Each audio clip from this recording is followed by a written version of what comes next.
Welcome back, my TT Sambarians. So I'm going to make a video on showing you how to bleed the cooling system of air. Let's say you're doing the timing belt service, so you take the water pump off, you're doing thermostat, you just want to drain all your coolant from the cooling system, and you need to put new coolant in. Well, you're going to need to bleed it. Otherwise, it can overheat, the heater's not going to blow hot air. Yeah, all kinds of fun things can happen. So you need to bleed the cooling system afterwards. Now this is a TT, so the KS is pretty much the same, but I'll show you the extra step you got to do on the TT. So like the KS and the TT, the one bleeder is in the back. Yeah, it looks slightly different, but essentially it is the same little bleeder in the back. Has the blue cap in it. Maybe yours doesn't have this dangle with the blue cap. Maybe it's just a little vacuum plug on the end. Same thing, that is the same bleeder. It's always right here in the far back on the KS or the KS or the TT. So we have this one here. We're going to put a rag down here so we can catch coolant. But the TT also has a bleeder up in the front. So you got one up here, just right behind your radiator. We're going to dangle this one down and, let the air come out and let new coolant go in. So I'll kind of run you through the steps as to Georgina wants to show you. So essentially, I like to run this little funnel deal you can get off Amazon. It has the multiple tops. This one has a slightly different cap style than the KS, so that's why it's good to have the multi cap system that comes with that coolant funnel deal. The coolant I always run in my Sambars is the Asian green from Valvoline. Any Asian green is good. I like to stick with what was in it. You could do the mix any kind if you would like. Don't use conventional green. It has silicate and borate, I think, in conventional green, and these ones are free of that stuff. I don't know what the difference is, but I like to stay with the Asian green. So now, let's say you've got some coolant in there. Don't matter how much you put in there, just put enough in there so when you start letting air out, you got enough to keep going through the system. Make sure your heater is on. Depending on your sandbar, it's just safest to put it on defrost, because older sandbars like the KS, they didn't have heat that came out of the front vents. So if you're on your KS, just put it on defrost just to be safe. So got your heater on, defrost, just put it in the middle. Don't matter what the airspeed is, as long as you can feel, and check that it's getting heat.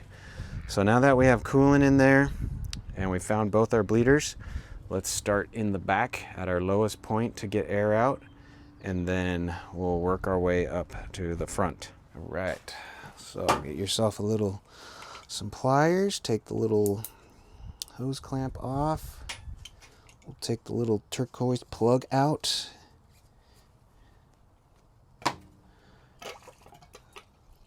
There we go. Got some good flow, so we'll cap it back up. We'll just set this aside because we'll do it a couple times. Now let's go up to the front. All right, so we'll take the hose clamp off again. Okay, then we'll take our little turquoise plug out. Okay, then we'll put it down as far as we can, and we'll just let, some coolant run through there. Make sure we get all the air. Okay, I'm gonna plug it back up. Plug back up. I'm not gonna put the hose clamp on it quite yet. I'm gonna go to the back. And just do it one more time, just to be sure. Because if you don't get all the air out, it's a pain in the butt. You overheat, and then you gotta wait for it to cool down, and then you move like 50 feet, and then you gotta wait for it to cool down. Do this one more time back here. That was good, because we still got a little bit of an air bubble out of that one. I'm just gonna go ahead and do that to the front one more time. Okay, so now that we have those two ports for sure, all the air is out, checked them a couple times. coolant back in the funnel. Let's give it a start. Make sure we're in neutral.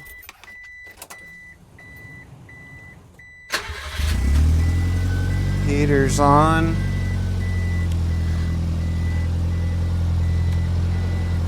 So basically what we're gonna do is just let it idle up. It's sitting at cold, so obviously we're not gonna see anything for a little bit. But just let it sit there and idle. Bubbles and air will kind of gurgle out of there. I've seen people freak out and they're like, oh my gosh, I got a blown head gasket. That's just air coming out of the system. Now, if you get like a substantial amount of pressure blowing out when you rev it up or something, then yeah, you might have a blown head gasket. But I can already feel warm air coming out, so that's a very good sign that we have it probably bled. We won't know until it gets to normal operating temps and the needle sits steady. But yeah, I'm just gonna let it sit here and idle. It probably takes like a good 15-20 minutes to let it idle and warm up. They're very very cold-blooded. You can rev it up, you know, around 1500, 2000 RPMs if you want to speed it up, but I'm in no hurry. So again, I'm just gonna let it idle, warm up, watch when the thermostat opens up and lets air come out and coolant go in, and then if we need to add coolant, we will accordingly. But yeah, we're just gonna hang out and let it warm up for a little bit. All right, I'm impatient. I'm just revving it up just a little bit. We're keeping an eye on the needle. We still have very good hot air. We haven't burped any air out of the funnel yet, so once we get closer to the halfway point, we should see some more action happening in the funnel. So let's keep doing what we're doing.